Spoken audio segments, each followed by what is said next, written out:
All right. We've been going through the book of Proverbs, just the first part of it, noting after the time of the introduction there and noticing the value and nature of true wisdom, that he gets involved in this discourse, which is something that's spoken of unto my son or my sons all the way through chapter 9. That basically is an expression of wisdom, extolling it, talking about it, the need for it, its application in various paths.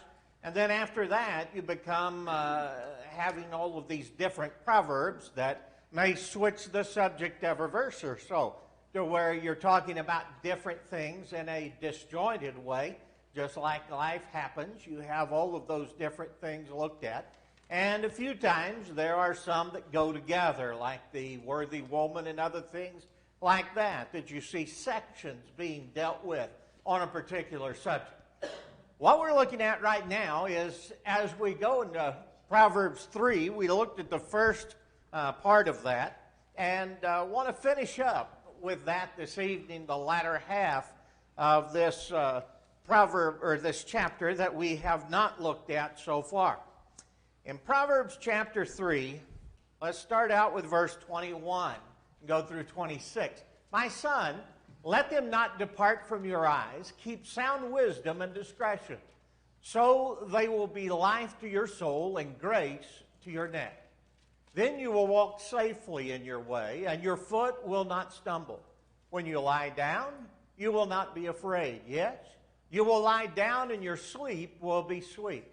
Do not be afraid of sudden terror, nor of trouble from the wicked when it comes. For the Lord will be your confidence, and will keep your foot from being caught.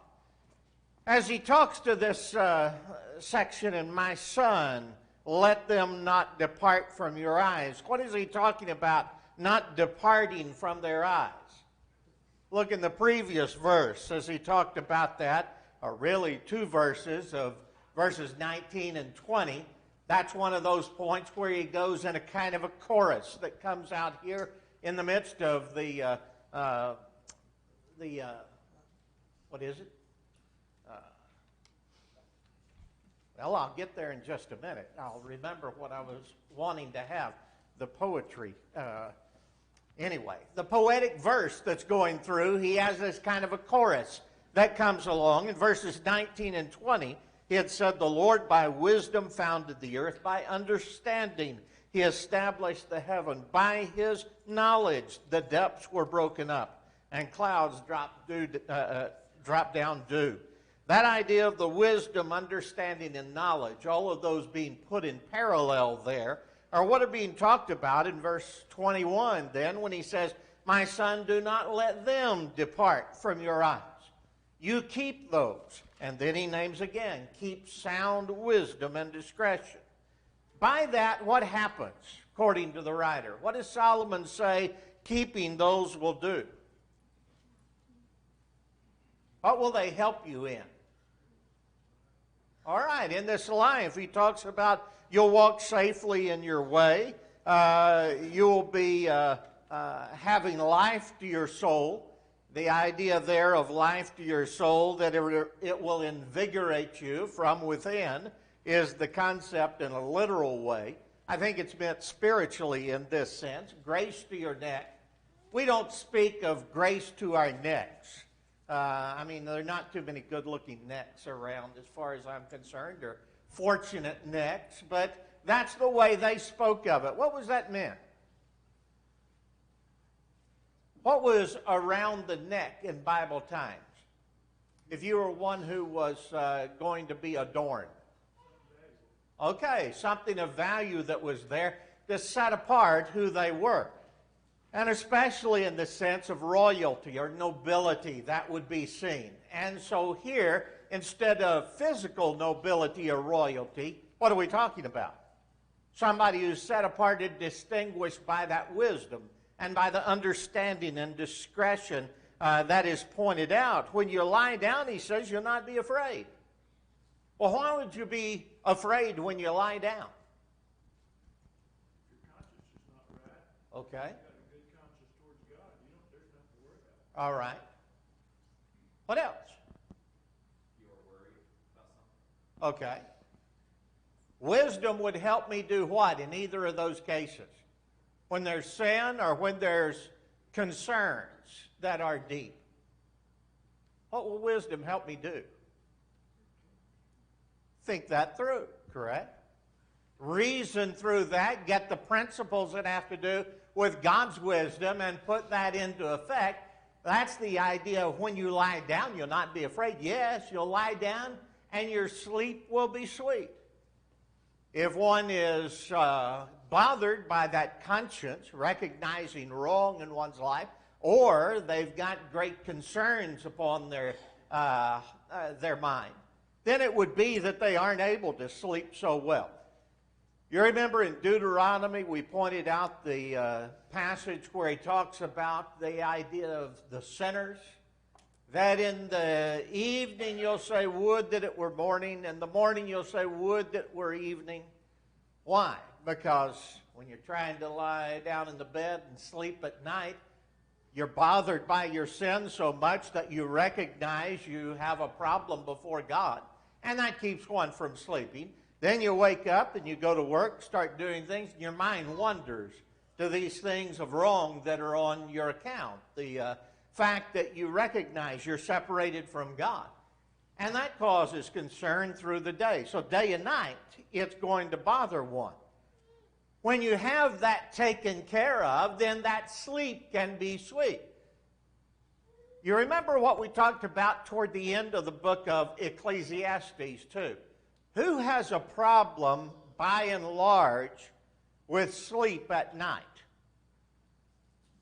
The rich man who has that problem because he's thinking about his riches, how he might lose them, all of these things. But a laboring man, how was his sleep? Sweet. That's the same word that you have here, and that's the point. He says, do not be afraid by sudden terror. If you have that wisdom, you'll see something coming along before that time and be able to deal with it and dull its effect before, nor of trouble from the wicked when it comes. Does that mean there won't be any trouble from the wicked? It's not what it says, is it? He talks about the fact that nor of trouble. In other words, don't be afraid of the trouble from the wicked when it comes. As a matter of fact, he points out very clearly it will come. Now, why does a man given to wisdom, according to God's wisdom, why does he not concern himself overly with the effects from the wicked? What does he recognize? Okay, there you go. He has the confidence to understand that the Lord will be with him and keep their foot. In other words, keep you out of a trap.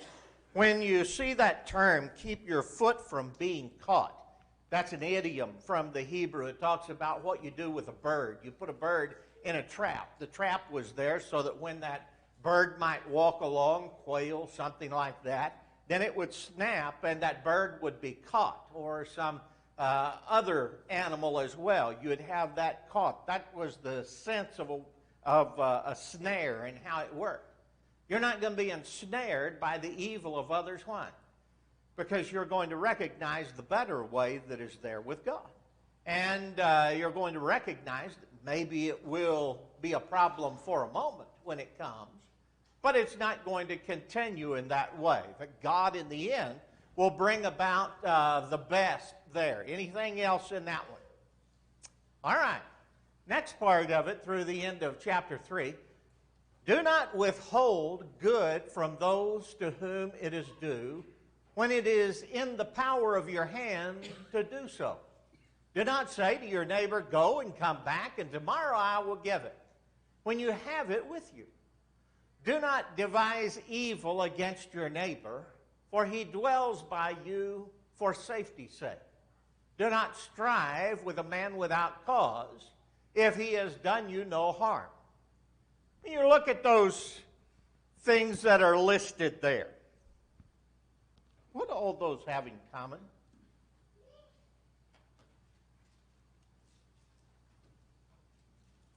Just doing what you're supposed to, being a good person. Okay. I mean, not just being a good neighbor. You know, treat your neighbor as yourself. What else do you notice about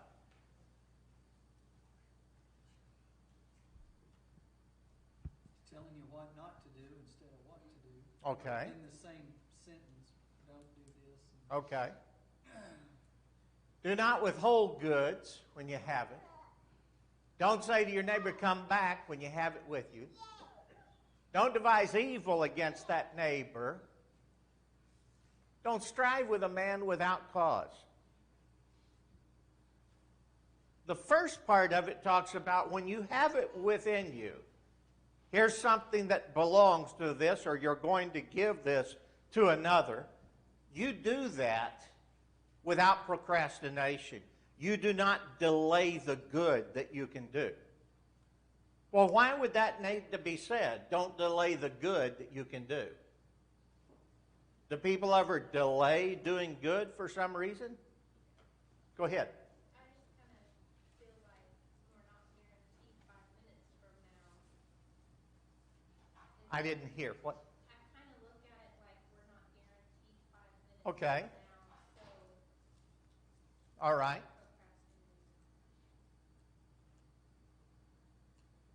If someone has something that is another person's, as long as they hold on to that themselves, they're in control of this. Why would they keep that rather than giving it over the person? They want to keep that control, keep something over their head, something like that. That is being done. In other words, when you know this is right, do it then. When you know that you have this to give and you're going to, don't keep delaying that as if you've got some power or you're going to milk something out of it. Do it at that point. Do it because it's right, and you will do it at that point. Now look at the last two verses. Here's when you're going to do something good. The other point, do not devise what? Do not devise evil against your neighbor. Why would I maybe devise evil against my neighbor? Because you keep letting his kids run across your lawn. Okay. There's some problem that we've got between them. I don't want to talk to Art about what's going on in his neighborhood. But you've got some sort of a problem that's out there, and you're wanting to get back at this. Don't devise evil.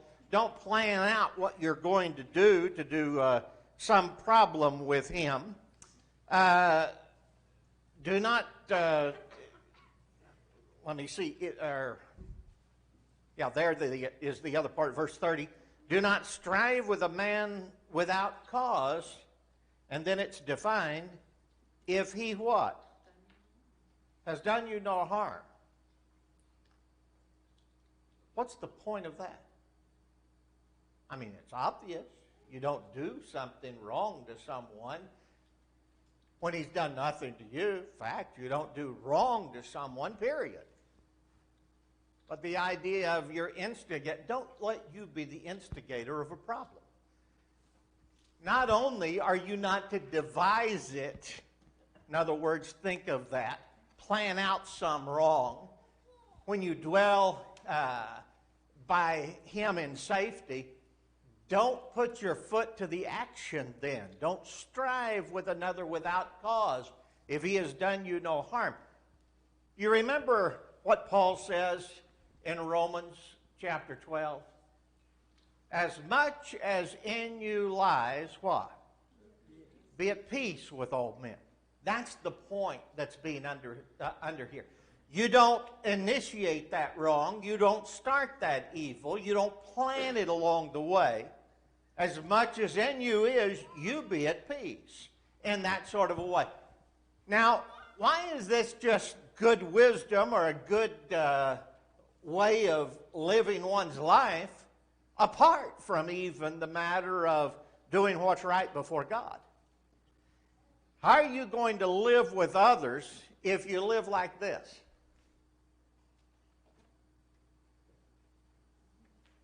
What happens is if you keep picking a fight with your neighbor, it spreads around that you're nothing but trouble. Okay. And pretty soon nobody's going to have nothing to do with it. All right. There's the bad side of it. When I don't do this, I violate this.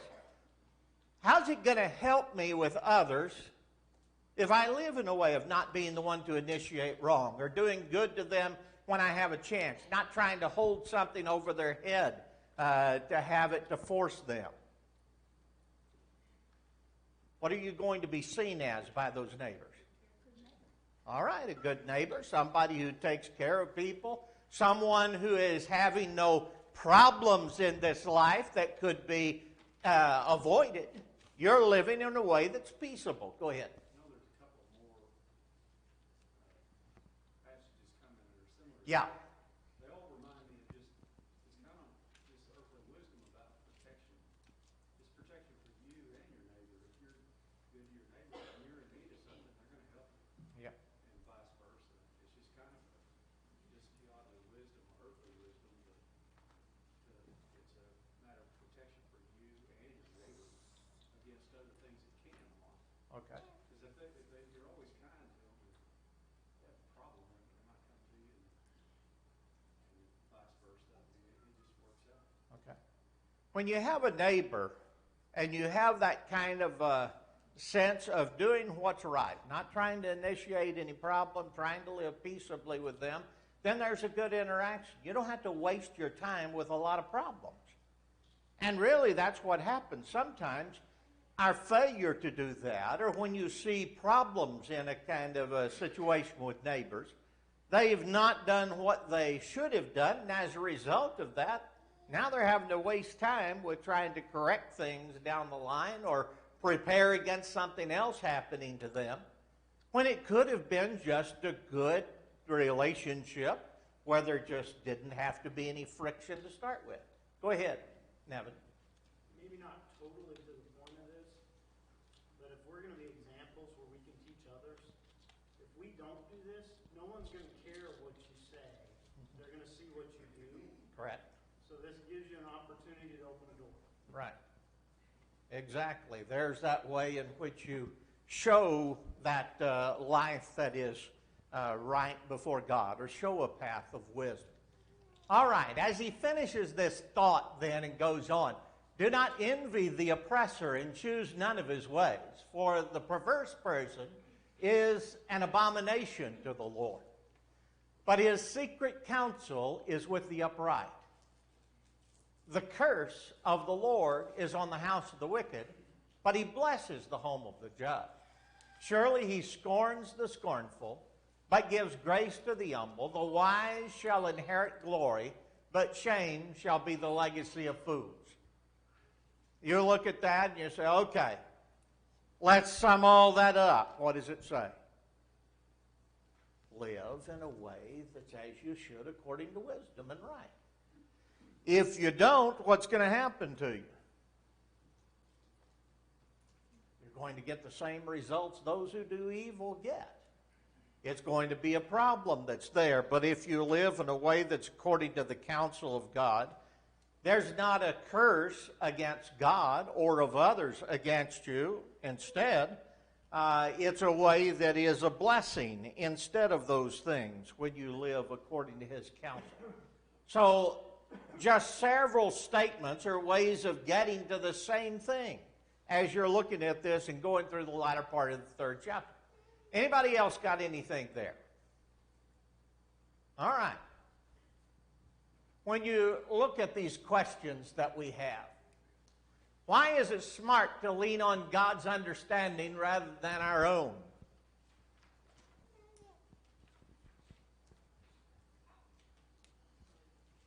We don't understand God's wisdom. Okay. When we recognize that God is omniscient, I sure am not. You are not. Why wouldn't I want to lean on the understanding of God when I recognize my own lack of understanding of many things? Obviously, it's something where I need to listen to him. Does a book that we studied not too awfully long ago come to your mind with that? When God starts asking Job, why don't you tell me how it is that I made the wind? And the rivers all flow to the sea, but it's never filled up. Can you tell me why that's so and how that works? And he goes into other things. tells Job to describe him, what does Job conclude? He makes the point, I should have never questioned. And I will not any further. It's not that he denied God like others did, like Satan said he would, he never did. But in the matter of trying to understand, why is all this happening to me? He asked God. His friends say it's because God has brought the curse upon him and that it's from God. Job kind of buys that idea, but doesn't realize or doesn't understand why. Well, what God's telling him is, you don't have enough for me to explain to you everything. You can't comprehend what I can comprehend. And as a result, God never tells him the answer to the question that he asked for. He just tells him, you live by faith. You recognize that I know how to do this, and that's all that he was supposed to get out of that, is for him to be quiet and to be one who listened to the Lord. All right, anybody else got any points about that question? Okay. In 3:7, what two things must occur before one is truly wise? What does chapter 3 and verse 7 say? Fear the Lord and depart from evil. Okay. Fear the Lord, that has to do with the mind, the will that's there, and depart from evil having to do with our action, that we go away from sin. Number 5, how does one keep from despising chastening? The Lord loves people, and as a result of that, he chastens them, just like a parent chastens a child that they love. When we recognize that, how is it then that we would keep from despising that chastening? Okay, it's for our good, ultimately. What else? Do what? All right. We learn the value of that lesson better in times of difficulty or trials than we do in times where we're not in trials. And that's it emphasizes the need to do that. We not only learn the theory, we learn the practical facts of how that can do it. Go ahead. Did you have something, Randy? Yeah, it's a whole lot. If I have a problem with someone or if I have an issue with someone, it's a whole lot easier for me to ignore that than it is for me to address that. And so, if you truly love someone, it's going to be a whole lot harder for you to show that love by going and addressing that sin than it is just to look away. So if you look at it from that perspective, you shouldn't despise it because they're actually showing their love by coming to you versus just pushing it away because they don't care about you. Okay. All right. We recognize where there is true concern, there is that attempt to try to get the good for them. Okay, that last one then. What does God's wisdom offer that money cannot buy?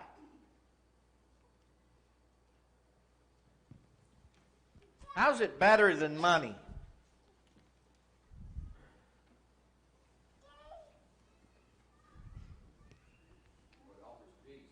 Okay, offers peace. What else is pointed out? Pardon? Okay, length of days is there. It's more precious. In other words, the spiritual over the material in the sense of value that's there. All right, all of those things plus more. Are there conditions involved in our benevolence toward our neighbor?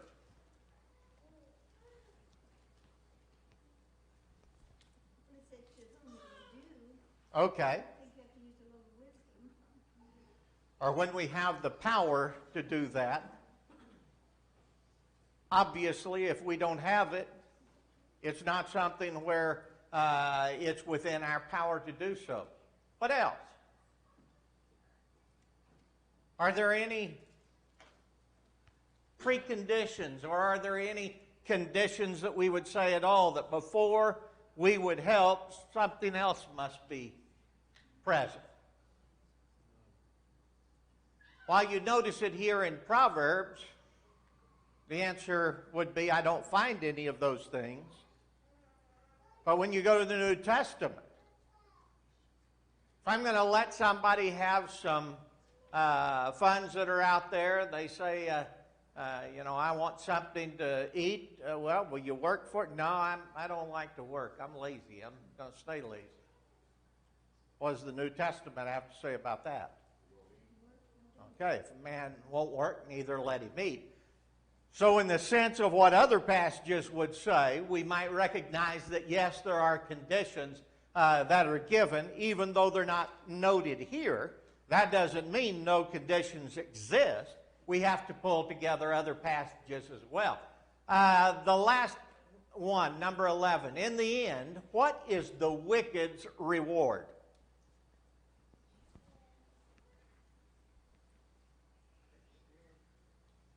Do what? All right. That's something that's not a good ending. The shame is the legacy that is, as it is put there. The shame is the legacy of the fool, that the one who does what is wicked. Verse 33, the curse of the Lord is on the house of the wicked. So that tells me the end analysis of what comes to one in doing that which is against the will of God. All right, anything else there? Anything? Go ahead. You may have already mentioned it before, but these chapters in particular are a good place to show people in denominations that want grace to just be a blanket that has nothing to do with anything that you do. These are, the whole Bible is, but these are very clear scriptures that show God has always expected there be a behavior. That's right. It says, don't let these things happen. Right. Don't do these things. I have a choice in that. And I have to play that out, and God has been extremely consistent with that from the beginning to the end. Right. It's not a change with the dispensation, didn't come with a change of character on God's part. Right. And Proverbs lays that out so practically Yes. here that there's a requirement on our part, and we have to make a choice with everything that we do. That's right. Not only that there's a requirement for what we do, but the fact of it, that is always tied, what we do, with what we think. With whether or not we have wisdom as we should, or whether or not we have the understanding of God's Word and the desire that is with that. Knowing God's Word, desiring what is good, and having a love for God never led anyone to sin. Now, one might claim that they have that and go to sin, but God's will never led one in doing that, having those attitudes of being involved in sin. It's something that directs us towards right. It's wrong, evil, or foolishness, whatever you want to call it, that which is against the will of God that leads in the direction of sin. When we're given to God's will, God's ways, God's thoughts, His attitudes that He commends, it leads us toward that which is right in the sight of God. All right, chapter 4. Let's start out with the first 5 verses. Hear, my children, the instruction of a father, and give attention to know understanding. For I give you good doctrine. Do not forsake my law. When I was my father's son, tender and the only one in the sight of my mother, he also taught me and said to me, let your heart retain my words. Keep my commands and live. Get wisdom, get understanding. Do not forget, nor turn away from the words of my mouth. Okay. Let's start back up here in the statement of verse 1. Hear my what? Children, singular, plural. Now we got a plural. Before we had my son that's talking about, but watch what happens. He says, for I give you. So who's doing the talking? That father who has the children, right? The you there is second person plural. To all of you, the children. When I was my father's son. So here is this parent talking to these children, and he's telling them what? What I learned when I was a child. And he's going back and getting these same kind of things. It's interesting to me how if you go through the book of Proverbs with the thought in mind, just reading it through, what do I learn about being a parent from the book of Proverbs? Especially in the first 9 chapters, you can learn a great deal. It's the best textbook I know on how to raise children or what kind of mindset to have in raising children. Because you see not only how it is that God the Father is instructing through the inspired word, but you also see that one who is taken as a father talking to his children or to his son and telling them about what they ought to do. He says, this instruction that you're to hear, give attention to the understanding, for I will give you good doctrine. Do not forsake my law. What does the word doctrine mean? Teaching. We're going to have a little bit of a sermon on distinguishing doctrine and opinion on Sunday. It'll be the third part of my series there on some of that. In the New Testament, you find some particular concepts that are talked about of what doctrine is, but overall, it's the teaching that is of God's will, His precepts.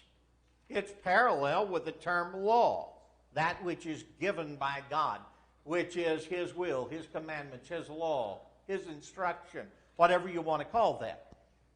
God says that I'm to follow the doctrine that He gives. For instance, 2 John 9, whosoever goes onward and does not abide in the doctrine of Christ has not God. In the Old Testament, you get something a lot like that. There, the doctrine was the precepts or commandments that were there of God as given through the Old Testament law. And he says, you give attention to those. They're given by me. Do not forsake my law. When I have the idea that the things of God's Word are somehow a curse, that they'll just bring us down like they're the letter that kills. I've had people actually misuse the passage to talk about how the letter kills, and they've meant by that the gospel of Christ, as it's given in word, kills. It wasn't ever God's instruction to make that something that was mandatory. What we have in the Bible is just kind of love letters that are out there. It's what God says we can do, not what we must do, all of that kind of thing. No. What is continually called Old Testament and New is that those came from God. They were inherent to God. God doesn't bring about death in the sense of having the wish, the desire, and making that happen. His desire is that all come to repentance and live. That's what Peter points out. So the idea of him saying, this is my law, this is my doctrine, and that it is good, I give you good doctrine, good in the sense of that which is noble and helpful, virtuous as well. Now he points them toward that. Why would he point them toward the law or doctrine, the precepts of God?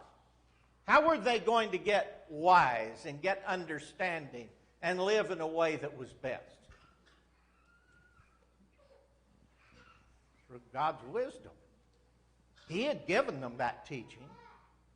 There was no way that one under the Old Testament law, a Jew hearing the things of the Old Testament law, there was no way he could come to understand who God was and what God's desire was apart from God's revelation in the Old Testament. He didn't get it by osmosis. He didn't get it by dreaming or anything like that. It came as a result of God's will, of God's Word being there. And so now he says, that needs to be looked at. When I was my father's son, this father who's teaching his children now, he said, just a little one, in other words, what happened? My father taught me and said to me, let your heart retain what? my words, keep my commandments, and live.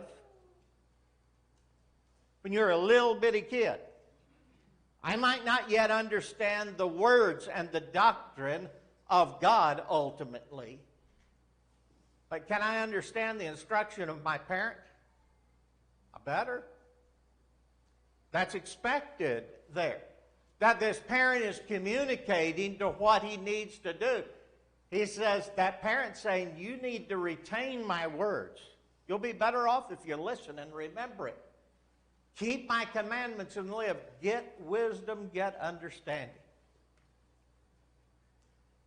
When your parents were trying to teach you fundamentals,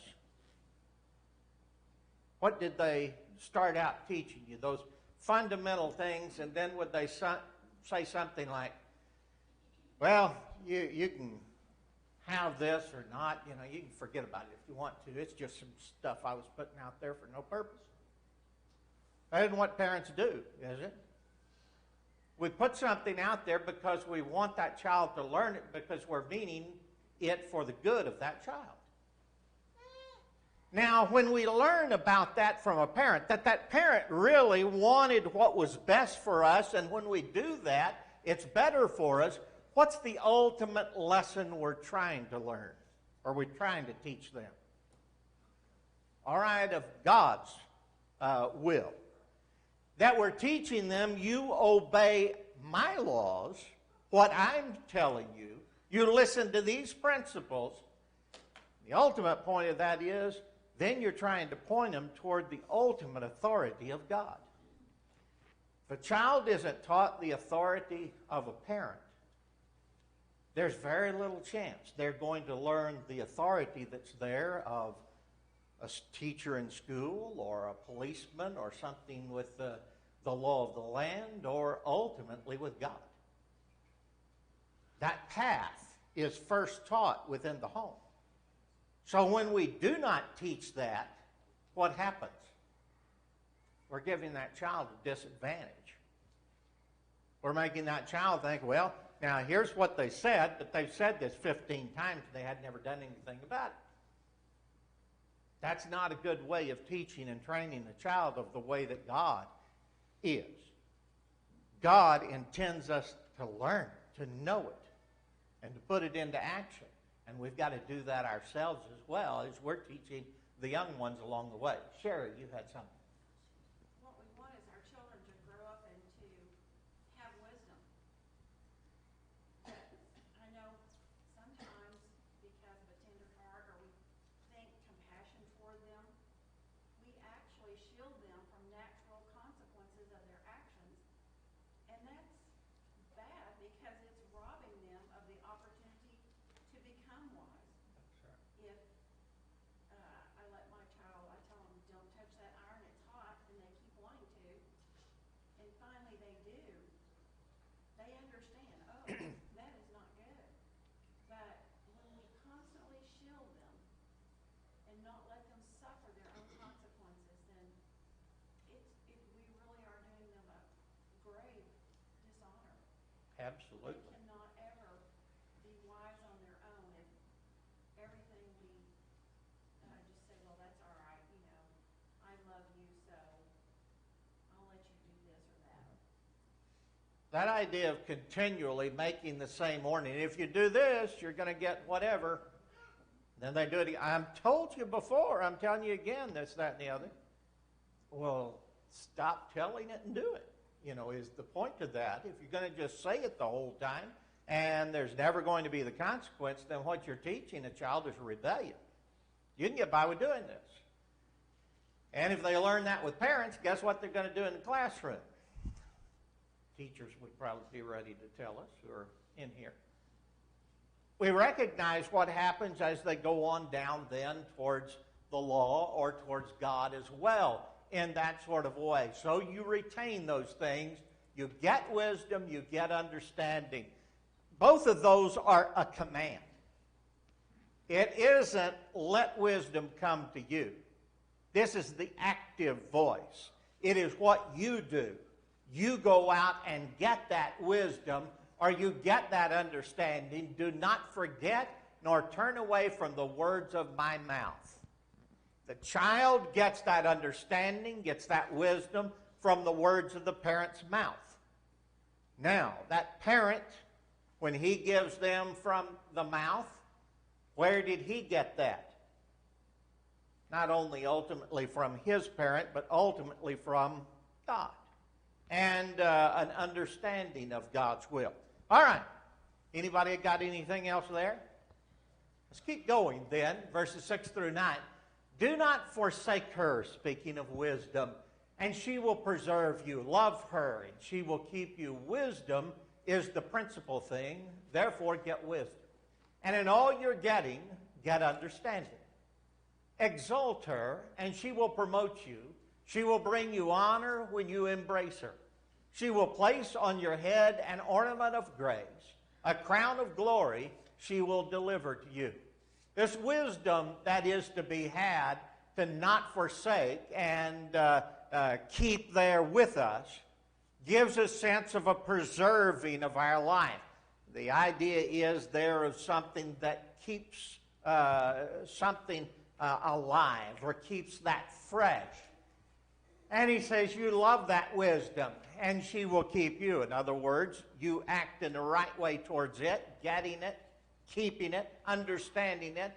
Then that wisdom will help you as you put it to use in your life. Wisdom is the principal thing. What does he mean by the principal thing there? Not principal L-E, but A-L. What does that mean? Okay, it's the principal thing in the sense that it's foundational, or it's something that's a fundamental to all of this. You can't have an application that is wise until you first have wisdom.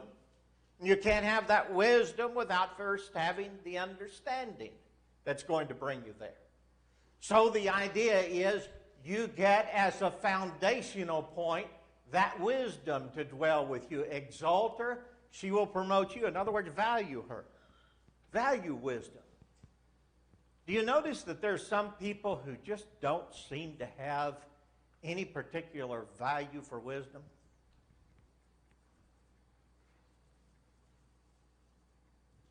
Maybe I'm the only one who's seen this, but when I go out to Walmart, I notice every day there's some folks who don't seem to care.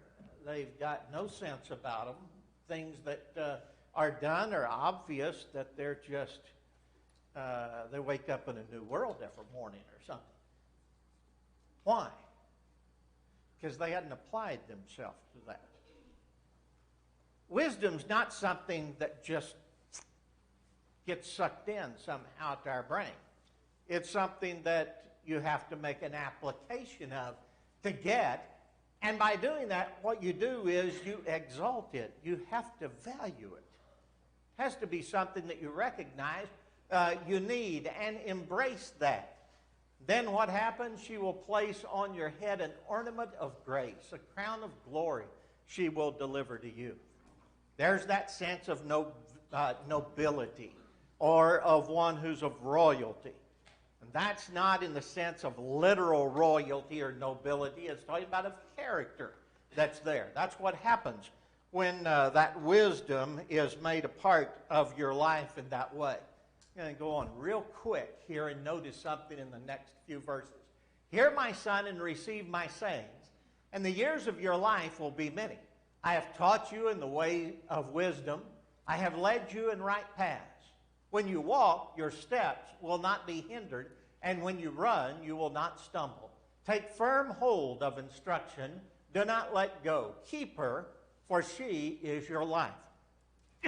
All right. Again, what do we return to? In this one, we're returning unto, hear my son. Why does he go from talking about my son or my sons in other places and then go to talking about the children and then return to talking about my son? You'll notice how that moves. It's done in a way of the poetic form. When he talks about a son, he's usually bringing the point that he's been making down to particular emphasis. When he talks about sons, he's bringing it down more toward a stronger point of emphasizing, but not as much as talking to that one son. Children is where he's introducing the point many times. And so what you see is, first you have an introduction of it, then you have a particularization of it in the sense that it's being put into some firmness. You really need to do this. And the idea is you need to receive my sayings. It'll help you. You'll live life that's long. Like we talked about last week, what does that suggest? If you were a child and you were rebellious to your parent under the Old Testament law, what happened? Stoned to death. That tends to limit life, doesn't it? That's the idea that's there. And now he says you'll have long life if you do that. Parent says, I've taught you the way. I've led you in right paths. When you walk, your steps will not be hindered if you do what I said. When you run, you'll not stumble. Listen to the things that I've taught you here. Take firm hold of instruction. Do not let go. Keep her, for she is your life. Now, is this just sounding like it's talking about a worldly way of wisdom? Repeatedly, it's talking about the sense of righteousness, of doing good, of being acceptable before God. Talks about the Lord and His ways. So the idea is, as you look at this, he's teaching the principle, then he comes down and makes an application. I think very clearly the idea is of spiritual wisdom. That's the main point. All right. That's all we've got for tonight. So we'll stop there and take up from that point next week, Lord willing.